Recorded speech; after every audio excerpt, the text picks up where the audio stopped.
Well, a very warm good afternoon to you all from here, the Town Hall Europe, conference centre of Friends of Europe in the heart of Brussels.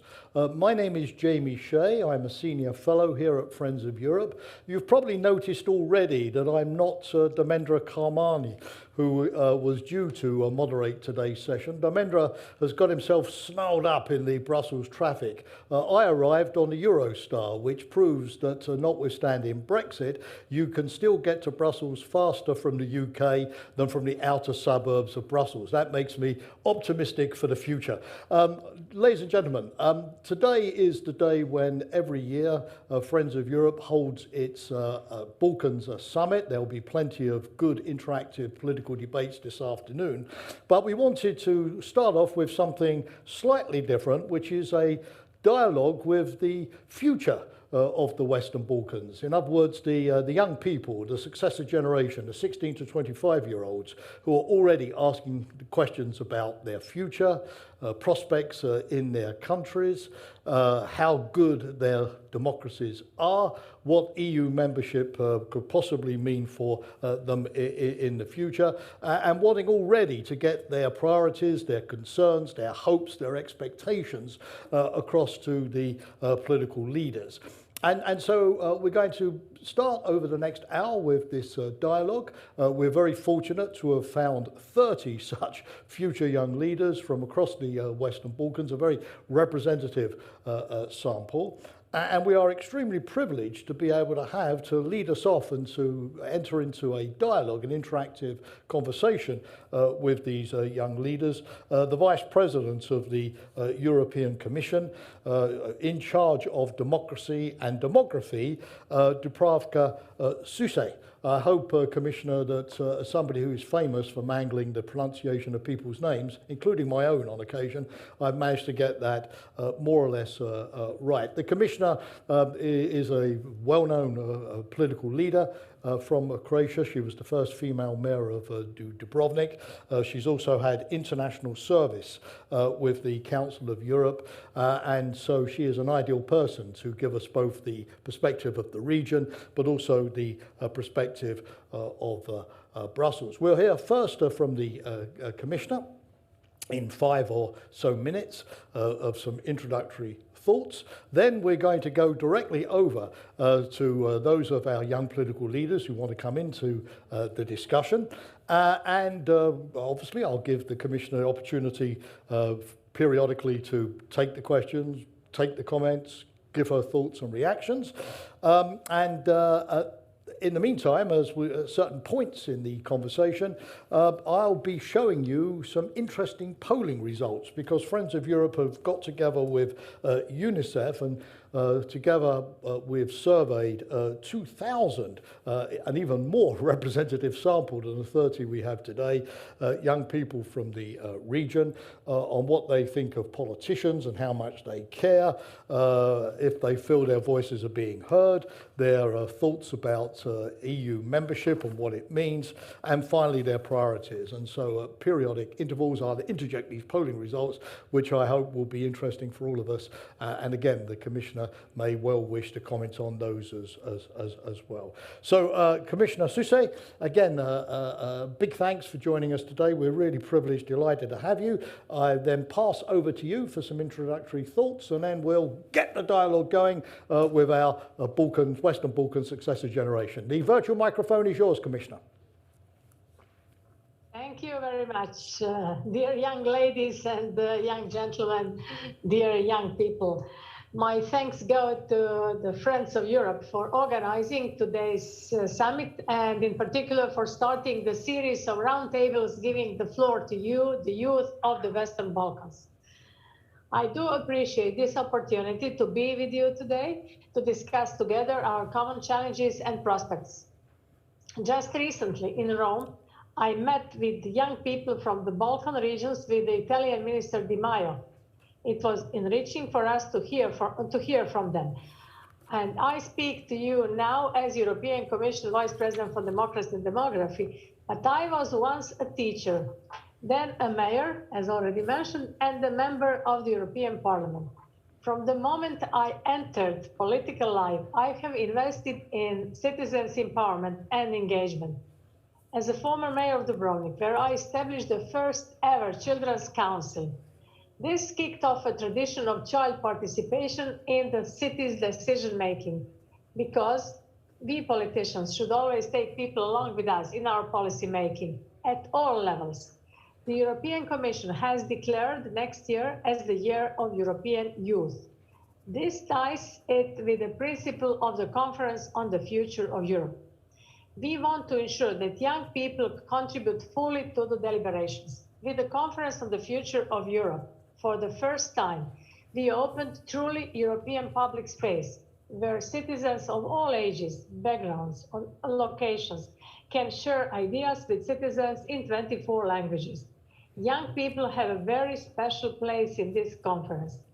1/3 of members of the European Citizens Panels are aged 16 to 25, as are 1/3 of citizens ambassadors to the plenary. We want to prepare a better future for them, and the best way to do this is to discuss with the young people themselves. Our European Union needs the vision, engagement, and participation of young people to build a better future, one that is greener, that is more digital and more inclusive. Indeed, the conference facilitates online digital participation. The digital platform of the conference has had over 4 million visitors. Every contribution on the platform is analyzed and it is fed into the two deliberative fora, the European Citizens Panels and Conference Plenary. And we hope to see young people engage more on the platform. This is also an invitation. From the beginning, you are aware that I have consistently and publicly supported the involvement of the Western Balkans in the conference. The invitation to the plenary of the Conference on the Future of Europe was extended in October to the 6 Western Balkans partners as guests, 6 Western Balkans ministers of European affairs. This is your future, and this must be your conference too. And this includes the youth of the Western Balkans. You have the real possibility to make your voice heard and to stimulate change. We want a European Union that truly belongs to its people, a union that can bring opportunities and protect every one of us who, like our Western Balkans partners, aspire to become a part of this union. This European dream has already delivered peace, prosperity, openness, equality of rights, and a system based on values. But we cannot assume that it is achieved forever and that we can rest easy. Our union is being disputed and challenged, both internally and externally. Wherever the rights of an individual or a community are being denied or undermined, our European dream is being damaged. It is important that we regularly assess where we are and where we want to go. At the recent European Union Western Balkans Brdo Summit in Slovenia, together both European Union and Western Balkans leaders launched the Western Balkans Agenda on Innovation, Research, Education, Culture, Youth and Sport. This is a comprehensive long-term cooperation strategy of the European Union and the Western Balkans. We aim to create opportunities for youth and help prevent brain drain. This year's edition of the Regional Cooperation Council's Balkans Barometer shows that 70% of young people in the Western Balkans are the most enthusiastic supporters of the accession of their country to the European Union. Some 92% of respondents agree that public administration should strengthen its mechanisms to involve youth in decision-making. At the same time, 62% of respondents see inadequate employment opportunities as the main challenge for the young people in the region. And still today, this discussion takes place in the context of a global pandemic. So it is our common experience and shows that the world is a village. Having spoken with many young people, I am keenly aware of the effects the COVID-19 pandemic has had on your daily lives. As youth constitutes more than 21% of the entire Western Balkans population, this should be taken as an urgent call for governments to actively engage in employment policies and measures with a special focus on youth. Providing opportunities for young people remains high on the European Union agenda. These are not just words. Any structural reforms in the Western Balkans, from economic development, participation, digital transformation, regional cooperation, to reconciliation of the region, must be centered on the young. It is our aim to create an environment where young people see their future as being in the region itself. Our focus now is on supporting the longer-term socio-economic recovery backed by a green and digital transition in the region and the economic convergence with the European Union. The COVID-19 pandemic has made it even clearer that economic recovery is going to be our biggest challenge. With this in mind, last year, the Commission adopted the Economic and Investment Plan for the Western Balkans. This plan supports the green and digital transitions and fosters regional economic intergeneration and convergence with the European Union. With this plan, we propose a financial package of up to 9 billion euros in the form of grants from the instrument of pre-accession assistance 3. This will be complemented by the new Western Balkans Guarantee Facility that should raise investment of up to 20 billion euros, which makes almost 30 billion euros. The Economic and Investment Plan identifies 10 initiatives.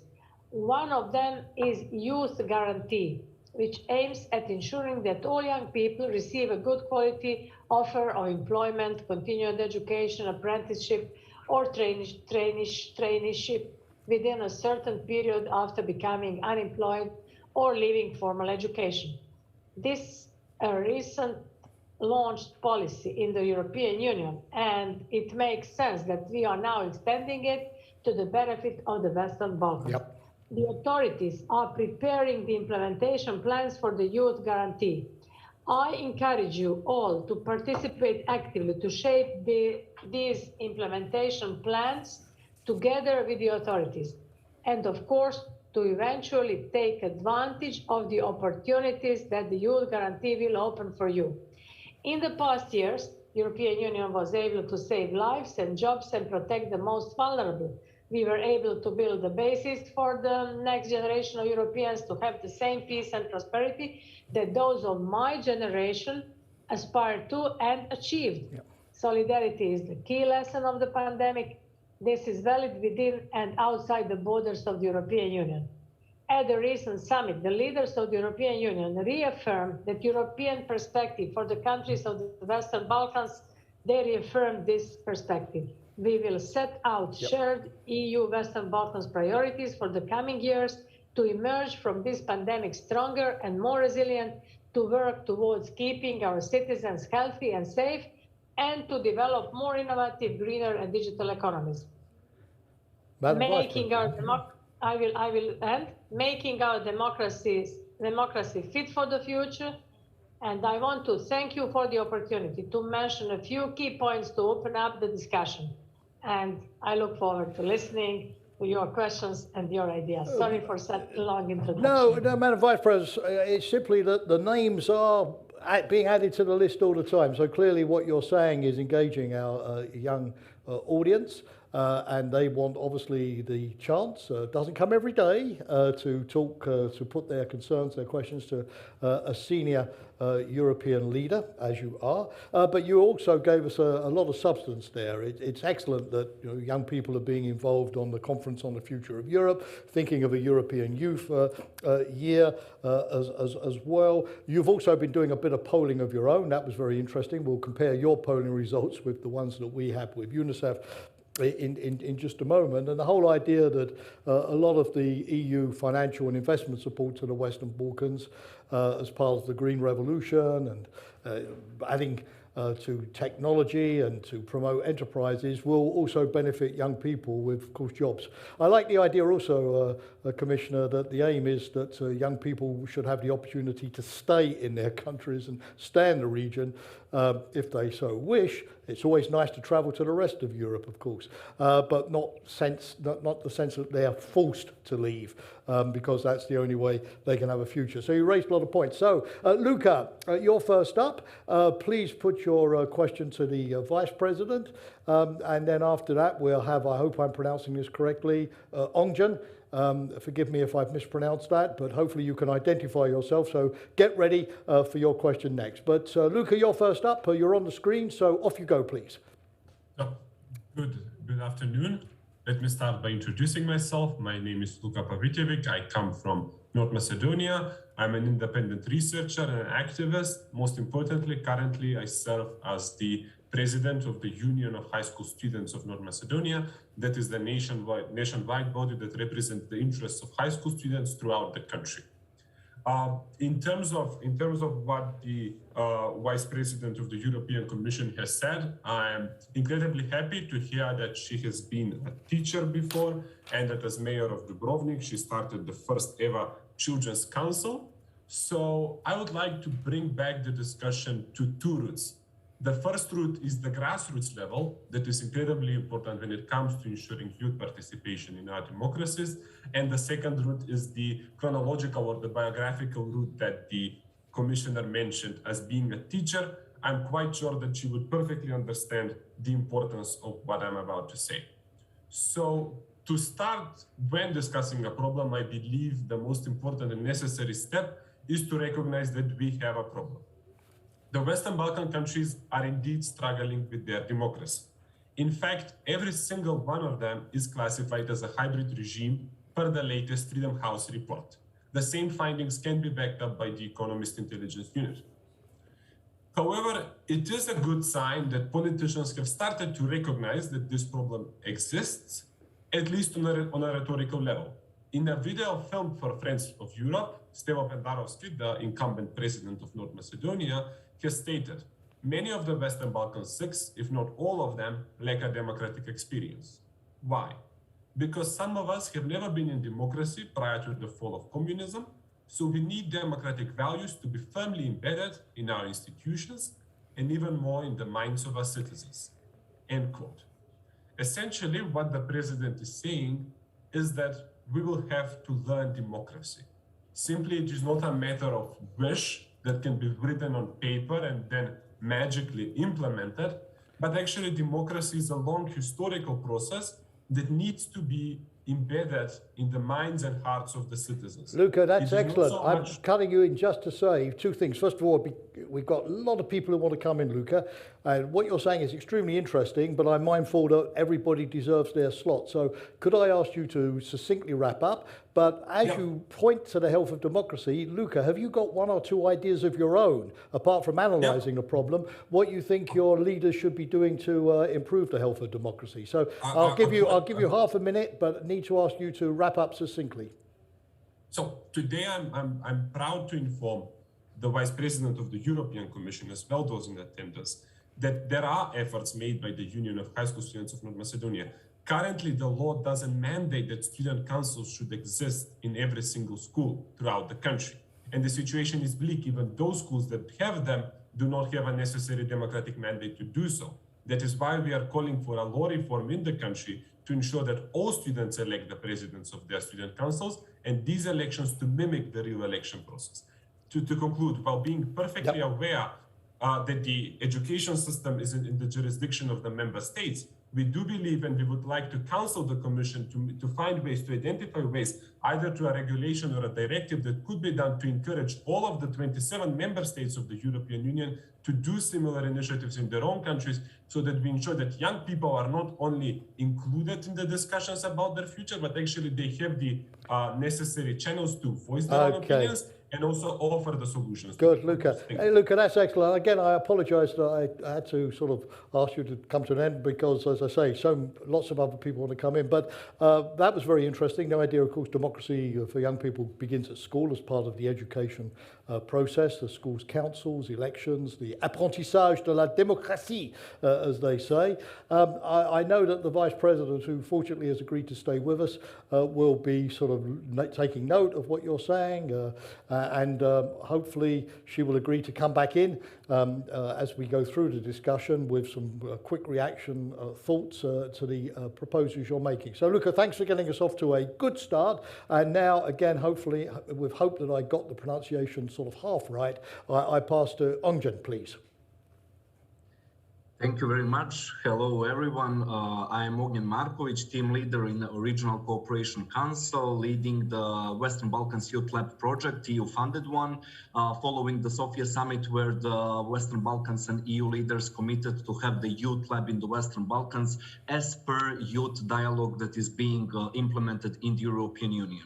So following the words of Madame Šuica, I would like to stress that within the first Youth Policy Lab on youth unemployment, we are having that youth and policymakers are working together towards Youth Guarantee Scheme. And now in a few days, we are actually kicking off with the second Youth Policy Lab on mental health with support, of course, of European Union and World Health Organization.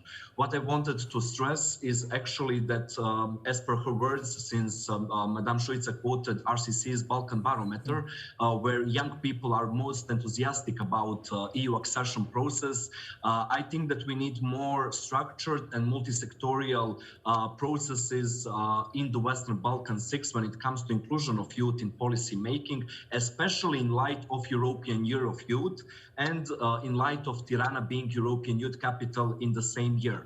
So when having more opportunities for young people in European Union, I think that we really, beside project-based, we need more initiatives such as Youth Policy Lab, because EU Dialogue is very ambitious program even in the European Union. So imagine leading the project that aims to have those principles and EU values in the Western Balkan 6. But on the other side, we are very happy to see very successful results on youth unemployment, Youth Policy Lab, and we aim for even better ones on mental health.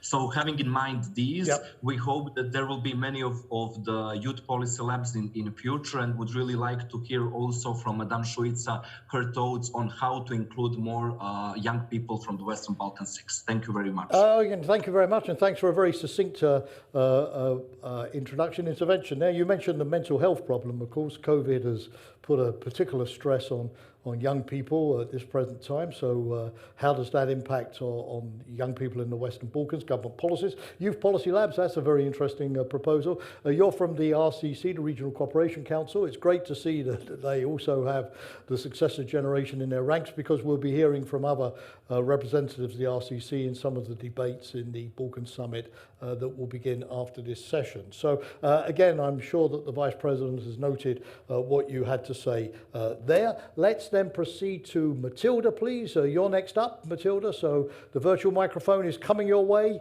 immediately. There you are. There you are, Matilda. Go ahead. Yes. Thank you very much. I hope you can listen me. Yeah, loud and clear. Loud and clear. Go ahead. Yeah, okay.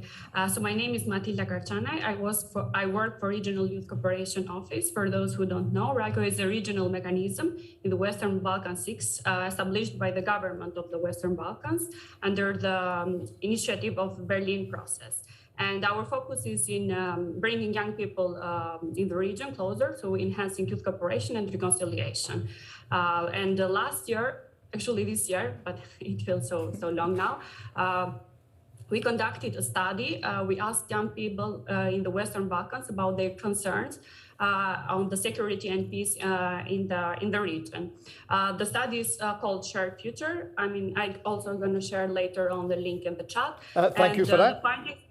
The findings are quite interesting, and more or less they go online of what Mrs. Šuica also mentioned, and also from our partners from RCC. But I would like also to focus on something, because I heard our great speaker in Rome, and I briefly elaborated on a question which was also mentioned right now, but I would like to stop somewhere else. One of the findings was also about the trust in the institutions, governments, parliament, police, and judiciary. And when young people were asked to rate their satisfaction in the Western Balkans, these Western Balkans institutions from 1 to 5, and 1 was being dissatisfied and 5 being satisfied, the findings were quite worrying because they were below 3. So let's say that they were not satisfied. And in my opinion, leaders should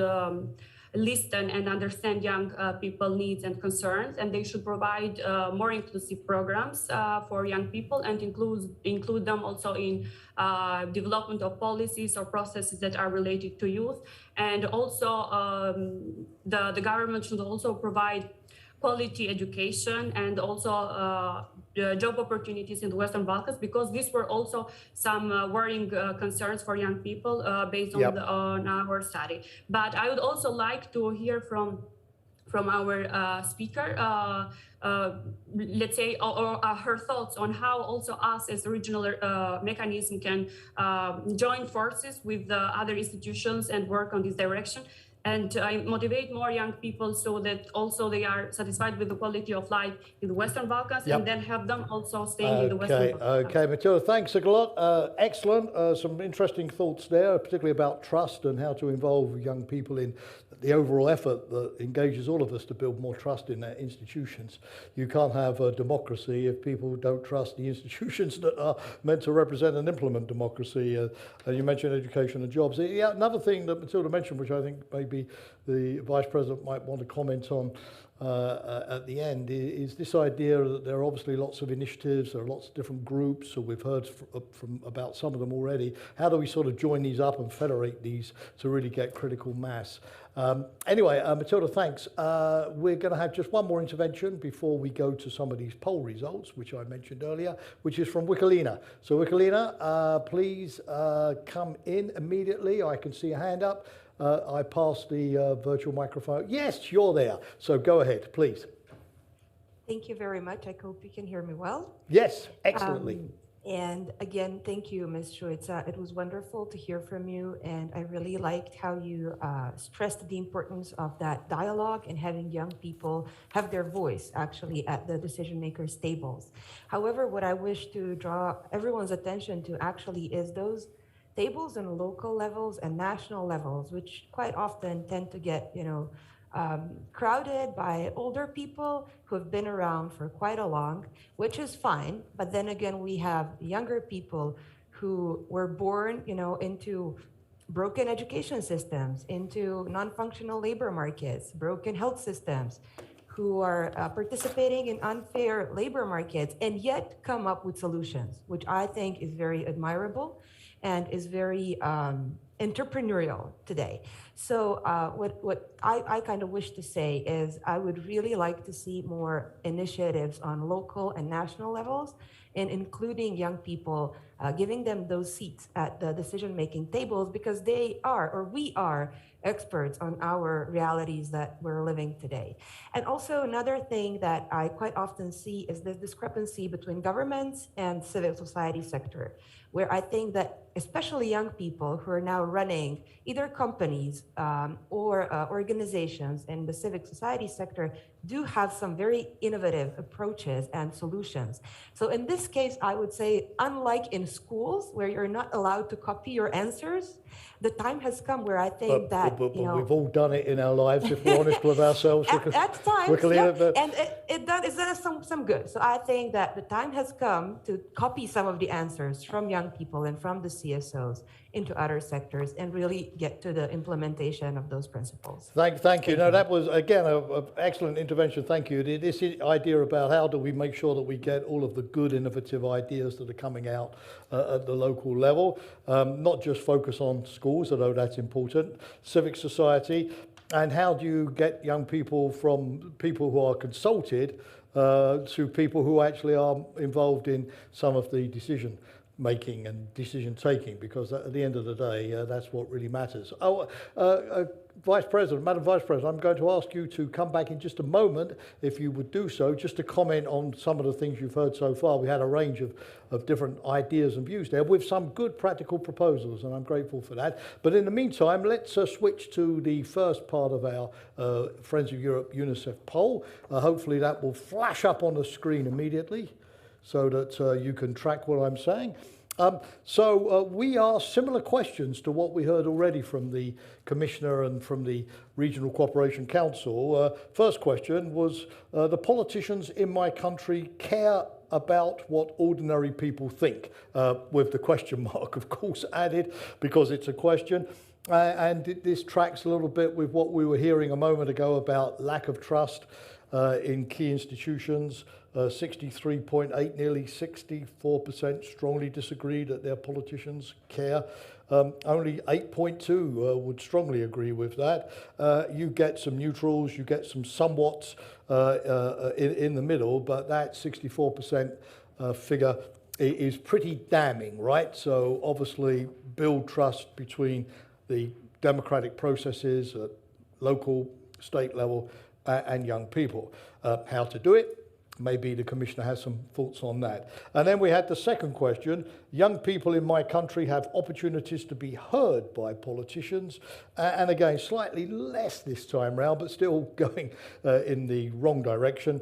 60.5 strongly disagree with that. Only 5.8%, even lower than the first time, strongly agree that they have opportunities to be heard.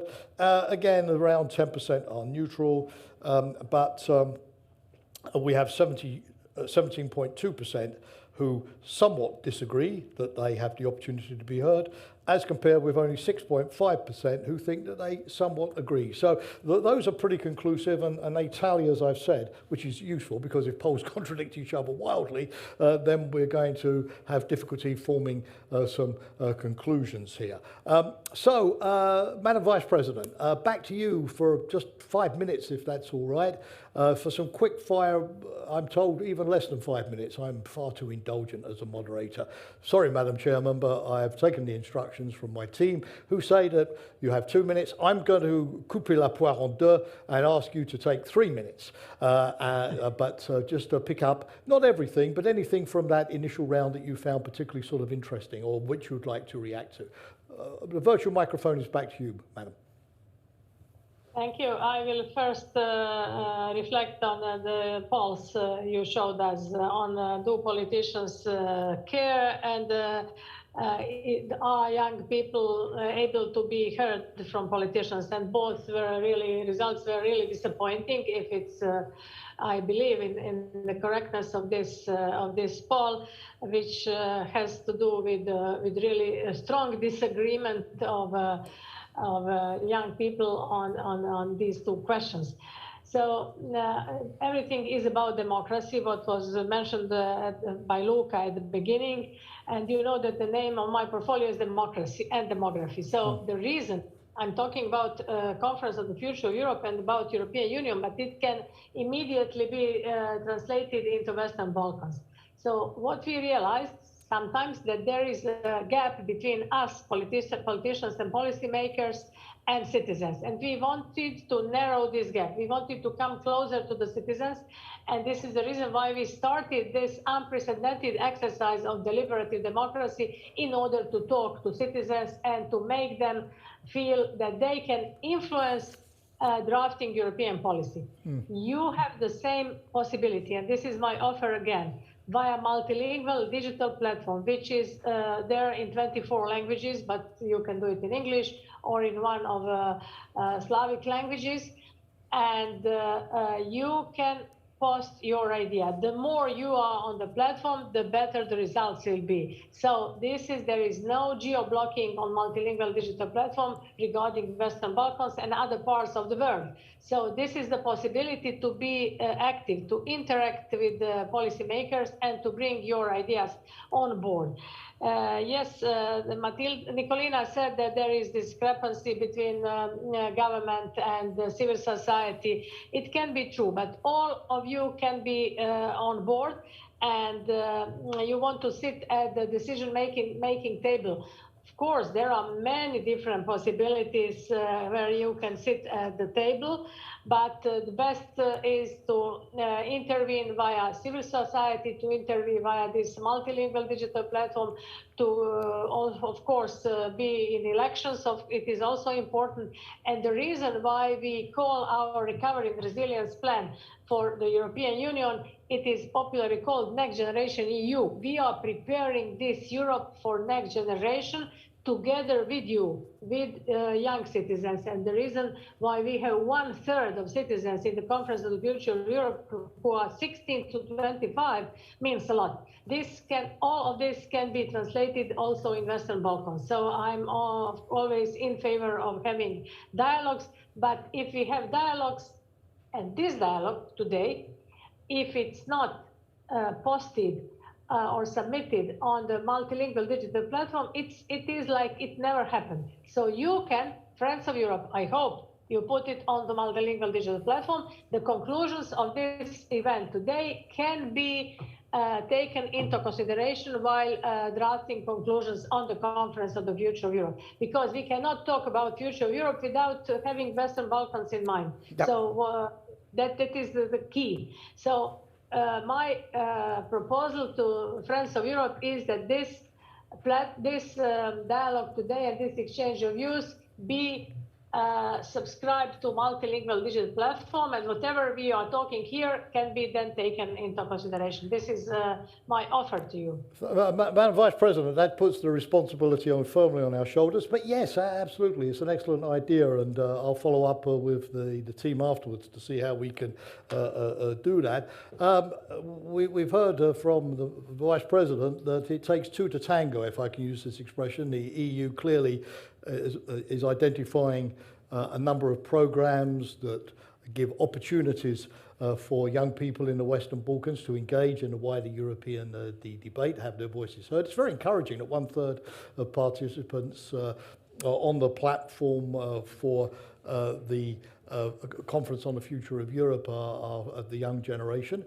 But, Commissioner, you've also quite rightly pointing out that young people have to sort of take those opportunities and engage if that's going to be productive. So you've also sort of issued a challenge, I think, to us and all of the young people today to use all of the opportunities out there.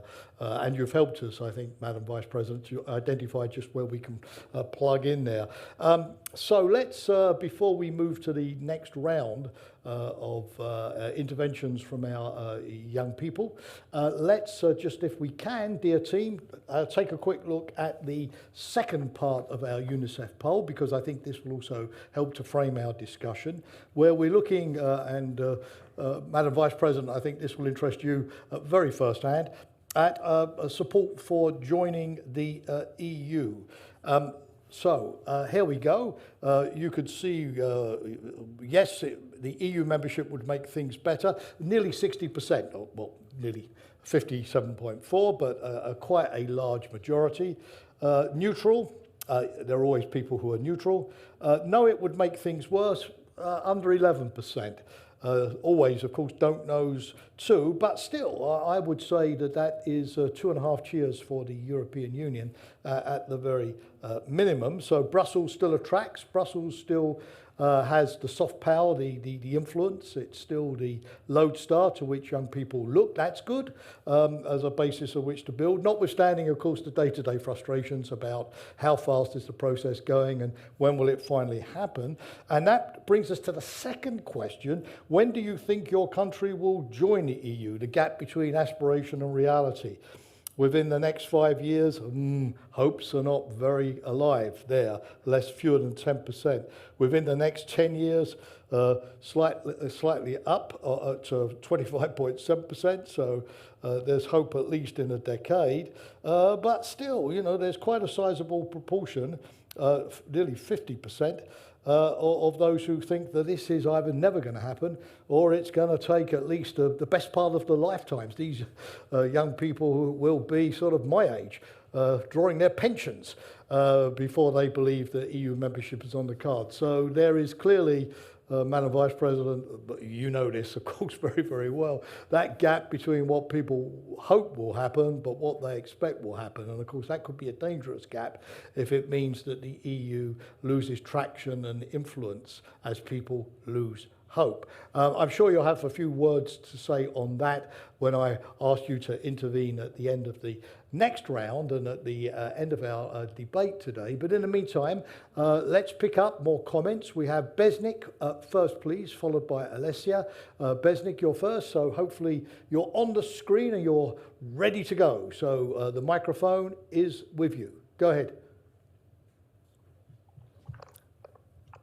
Thank you very much. Dear young people, dear fellows from the Western Balkans and the European Union, dear Madam Vice President and organizers, it is a great pleasure to be part of this roundtable before the EU Western Balkans Summit. And I really hope that these notes will be taken seriously by the respective stakeholders. A couple of weeks ago, I had the opportunity, together with more than 70 young people from the Western Balkans and European Union, to be part of the EU Western Balkans Youth Forum in Rome, where we worked for 4 days in groups to come up with recommendations on how EU, Italian Ministry of Foreign Affairs, and our institutions can act to make it easier, better, and more effective the joining of the Western Balkans into the European Union. I can proudly say that with those young people, we send strong messages, and I believe our voices were heard, and the European Union will act upon them. However, today when speaking about the development of young people in the Western Balkans and our perceptions on Western Balkans and European Union, I would like to appraise an important issue for the young people of Kosovo specifically. Probably, Madam Vice President, as any other European politician, is well aware of the visa restrictions for the only European country, Republic of Kosovo. I assume the importance of free movement for people, especially younger generations, is directly related to better access to education and skilling, training and business doing, exchanges, human relations, and general development. I have personally several cases where due to the visa restrictions, I was unable to apply on time and get the visa to attend different conferences, workshops, and international seminars into the European and Schengen area countries. Yeah, but Besnik, thank you. I need to ask you to, we've got just 20 minutes left and we've still got another 4 people who wish to intervene. So I need to, Besnik, with apologies for not giving you more time, but I asked you to be succinct. You made an excellent point, of course, about, you know, if people from the Western Balkans want to fill Europeans, they need the same travel possibilities as Europeans elsewhere. Besnik, I'll give you 2 sentences if you just want to wrap up, but please just 2 sentences, because then I want to move to Alessia. We've got then Jules, we've got Blendi, we've got finally Olga. If I'm going to get you all in, I need everybody to be brief if you don't mind. So, Besnik, just 1 sentence to wrap up. Thank you. At this point, I would like to ask Madam Vice President, what are the steps Brussels is taking towards getting this issue solved once and forever and give the substantial right to free movement to the people of Kosovo? The whole integration process is nonsense without having this process finished urgently.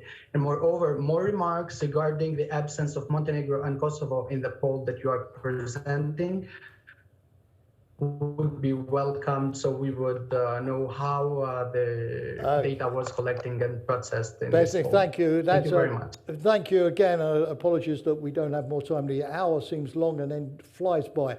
But your message was loud and clear. I'm sure that the Vice President heard it. So Alessia, you're next, please. And again, you realise the time constraint. So if you could make your points in a snappy way, I would be very grateful to you. Of course. Hopefully, first of all, you guys can all hear me. Loud and clear.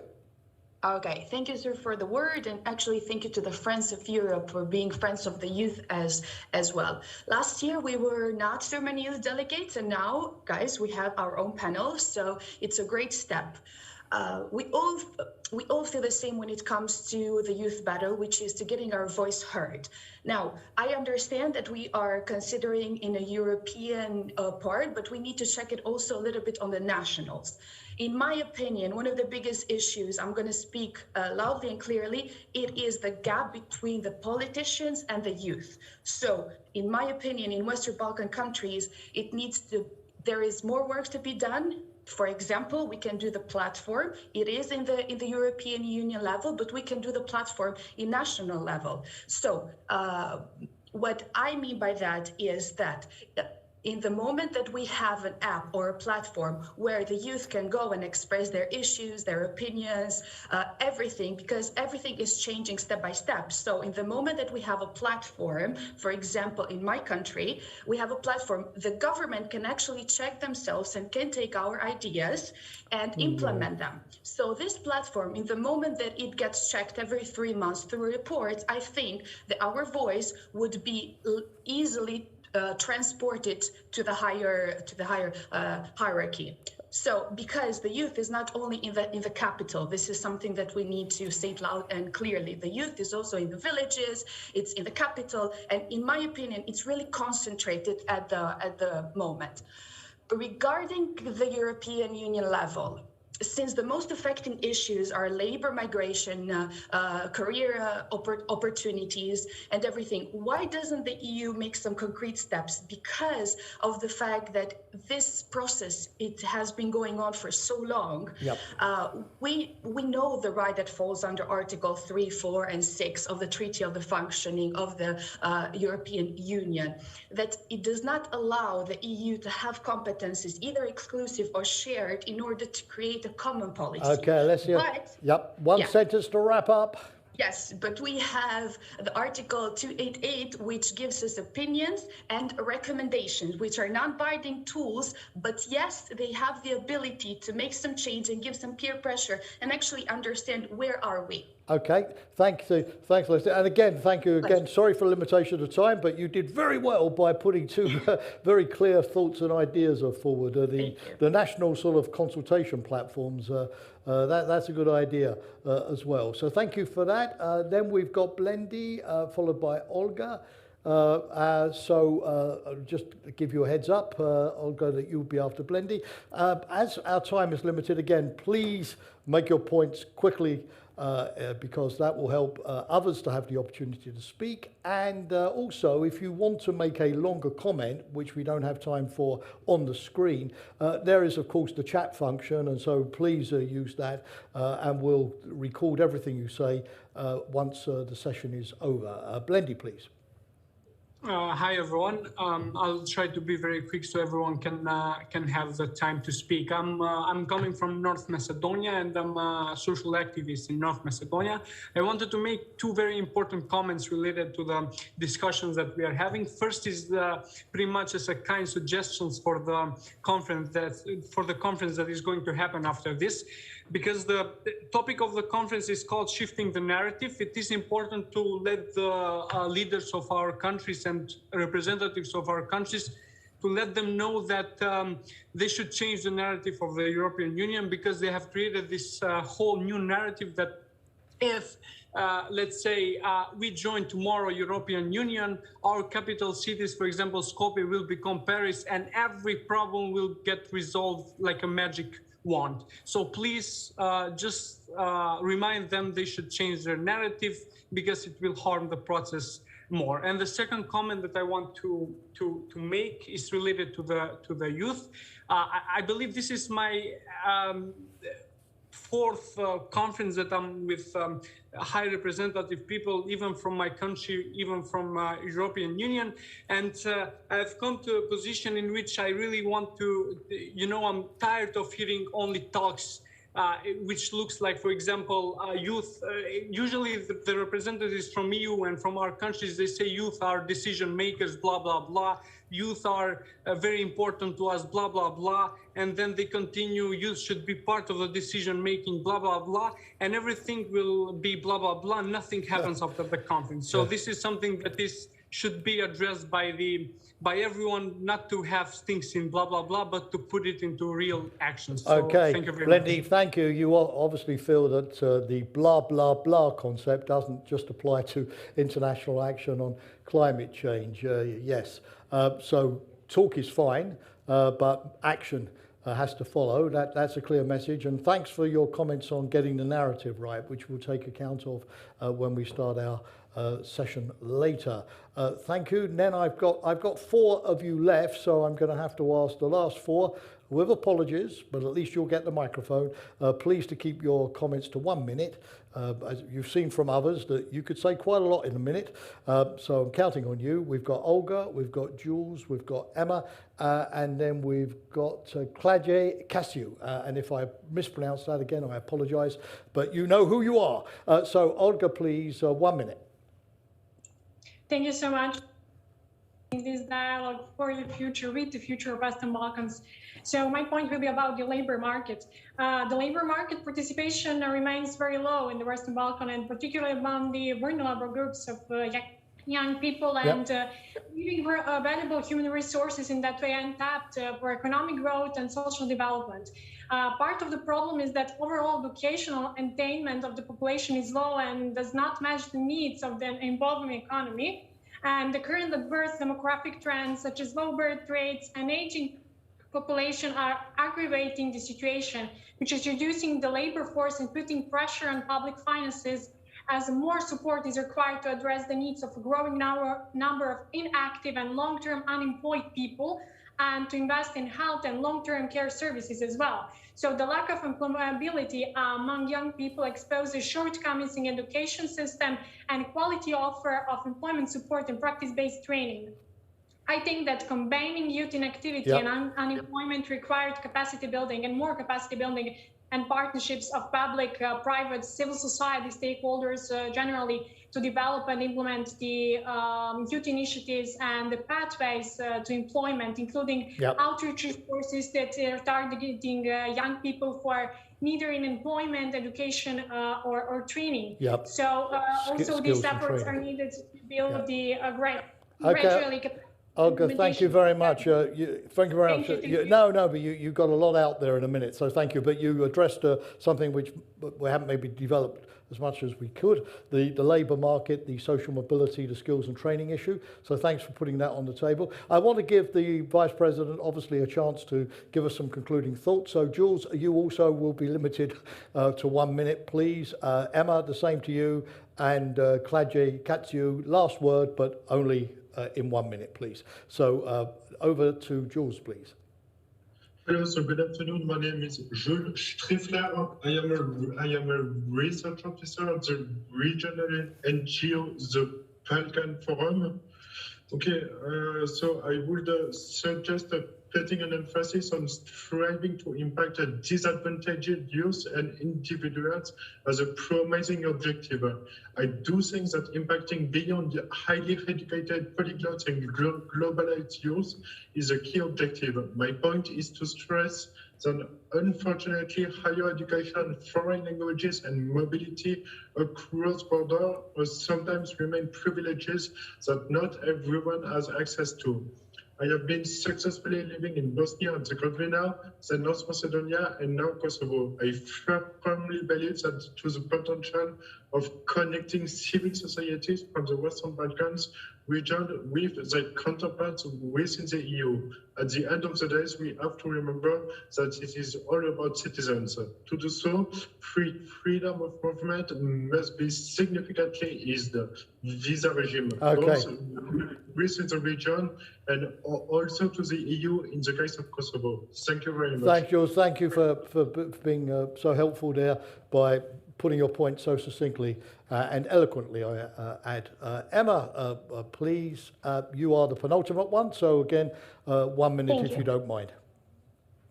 Thank you, sir, Madam Vice President and fellow delegates. Across the Western Balkans, young people face many challenges, from high levels of unemployment to a lack of decent jobs and social exclusion. Referring to the Balkan Barometer, 71% of young people want to live abroad and find a better life.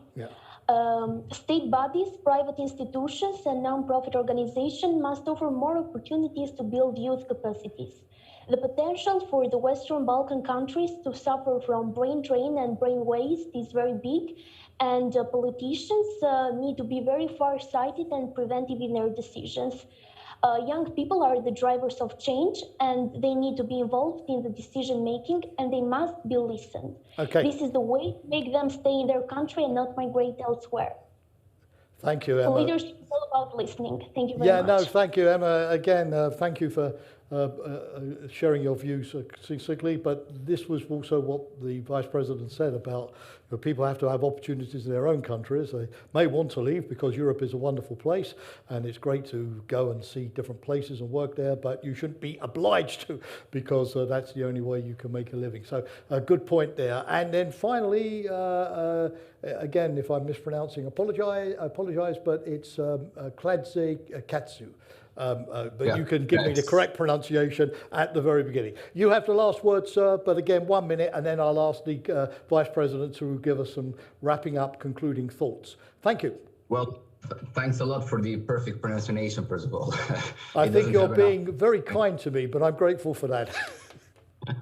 Go ahead. Yes, indeed. Well, let me just continue with what my dear friend Blendy mentioned earlier before mentioning the narratives and how we need to shift it, actually.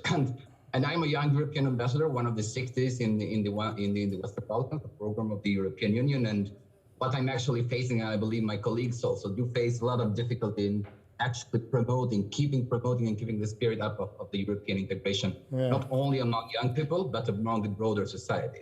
Well, fortunately or unfortunately, actually, the new generation in the Balkans have been shifted their mindset from talking about Europe in the big sense, in the big unitarian sense, in the solidarity spirit, and in the big policies on how keeping the union together, avoiding conflict, and maintaining peace. And what they are actually demanding right now is actually tangible policies and action that do affect them. And just mention 2 or 3 of them. And first of all is Erasmus is one of the best policies, which luckily the Western Balkans is, let's say, fully included into it somehow. But what do we as young people actually do suffer is that besides studying in the EU, if we want to live there, if we want to do an internship there, we have, of course, disadvantage. Jules mentioned earlier, he comes from France and he lives in the Balkans, and we are so proud to actually be open to actually having European citizens coming and living freely in our countries. But if I want to do that and go and live in Paris or Brussels, well, I have to suffer a lot of bureaucracy and visa issues and actually financial costs. So that's one thing.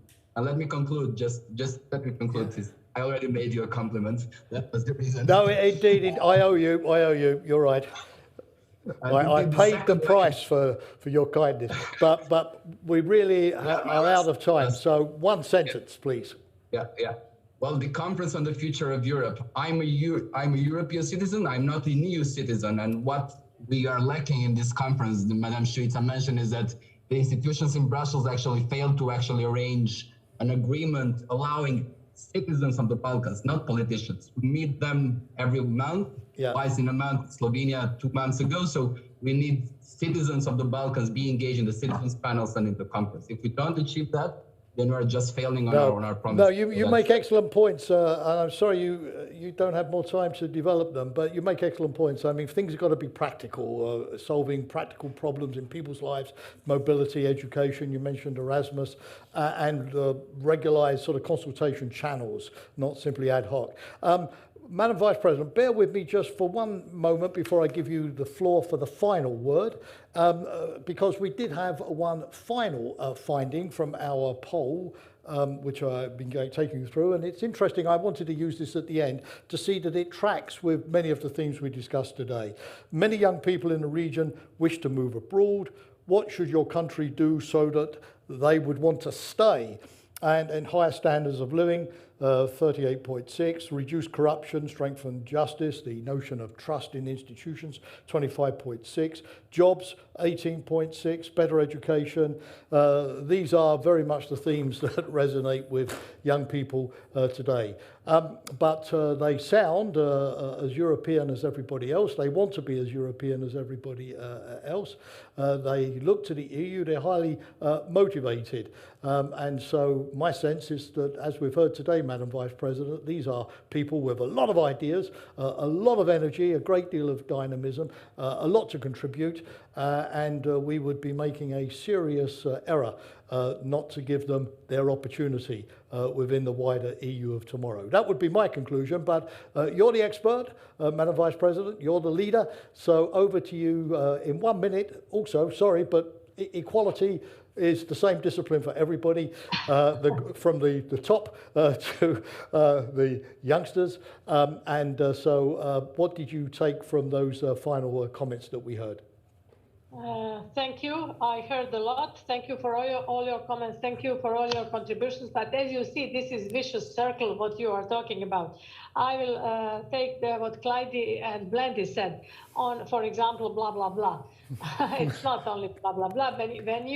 When you see all the programs, regional actions with Western Balkans, with the Western Balkan School Exchange Scheme, when you see the Western Balkan Youth Lab, when you see Erasmus+, vocational education and training, Progress International Reading Literacy Study, and many, many other projects, and not to mention the most important program, which I mentioned at the beginning, and it's big economic and investment plan. And I haven't mentioned again youth guarantee. So there is a lot to do, depends a lot on your activity, on your activism. Regarding visa liberation, I was member of European Parliament. I raised my hand for visa liberation. It is stuck in the Council at the moment. It's not in European Commission. It's not anymore European Parliament. So there are some member states who don't want to allow this. So I wanted to answer this. Regarding demographic problems and brain drain, this is my main topic, not only for Western Balkans, but for whole European Union. We are aware of brain drain, but we are also aware of brain gain or brain circulation. And this is also very important to have some new skills, new knowledge, and to bring it back to your homes. Of course, everything depends on political situation in your member states, on your internal political situation. How do you elect your representatives? How do you elect your leaders? And of course, do they take into account young people's voices? Regarding multilingual digital platform, this is not true what Clyde said. It is true that we invited 6 ministers of European affairs, but all of you who are today here can interact with within the Conference of the Future of Europe via multilingual digital platform, like we are now interacting online. Everything is virtual due to pandemic. So whatever you want, you can come, comment, share your idea, organize event via multilingual digital platform of European Union. Yep. So Conference on the Future of Europe is very inclusive, it's very transparent, it's very open. And my last word, Europe won't be complete without Western Balkans countries. Believe me, you know the country I know best, the country I come from, and I know what are the benefits of being a member of this prestigious club. So we rely on you, but your activity is also very important, and you have to somehow show within your member states how important it is to have young people in city halls, in city councils, in regional counties, and also in being members of your parliaments. So it much depends on you. Absolutely. So nobody can take you by hand and bring you at the decision-making table. So believe me, it is important to be active again. Madam Vice President, thank you. If you'll allow me, I would like to sum up by sort of paraphrasing an American leader rather than a European leader. You remember Kennedy, and I would say, you know, do not ask what the EU can do for you, but also ask yourself what you can do for Europe. It's a two-way process. Madam Vice President, thank you so much. Everybody was feisty today. The Vice President was feisty and energetic and vigorous in the way she presented the opportunities that are there, so please take them. You, future young leaders, you were very feisty, very imaginative and impressive, I have to say, from my point of view, with your innovative ideas, your passion for Europe. All I could say at the end, as somebody who's been dealing with the Western Balkans for a long, long time, if you really are the future leaders of that area, then I'm a lot more optimistic as I finish this conversation than I was when I started. Thank you to you, our young leaders. Thank you again, Vice President. And we'll do what we can to make sure that we put this up on your site on the Conference on the Future of Europe, because I think a lot of people would also be inspired as well as educated and informed by what was said today. On behalf of Friends of Europe, to everybody, thank you for participating, thank you for watching, and for those of you who are interested in carrying on with all things Western Balkans, our summit on that topic begins in just 30 minutes, so stay on the line, but have a good cup of coffee and a break in the meantime. Bye for now. Thanks again. Bye-bye.